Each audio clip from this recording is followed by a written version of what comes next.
Hello guys, welcome back to my channel मस्ती संग knowledge. Guys, आज मैं आपको इजी मल्टीप्लिकेशन ट्रिक बताने वाला हूँ। 2 डिजिट मल्टीप्लाई बाय 2 डिजिट। तो जैसे मैंने एग्जांपल लिया 25 मल्टीप्लाई बाय 13, तो इसका फॉर्मूला है IXI। जैसे फर्स्ट में आई है तो जैसे हम यूनिट मल्टीप्लाई बाय यूनिट कर देंगे, 5 3 सा 15, 1 कैरी हो जाएगा 5।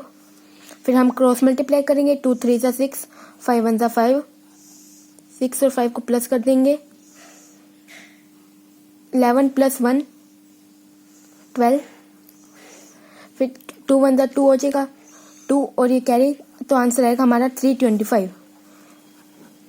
जैसे मैं एक और एग्जांपल लेता हूँ, 15 13 यूनिट मल्टीप्लाई बाय यूनिट, 5 3 सा 15, 1 3 सा 3 को क्रॉस मल्टीप्लाई, 5 1 सा 5, 1 3 सा 3, 5 + 3, 1 कैरी 8।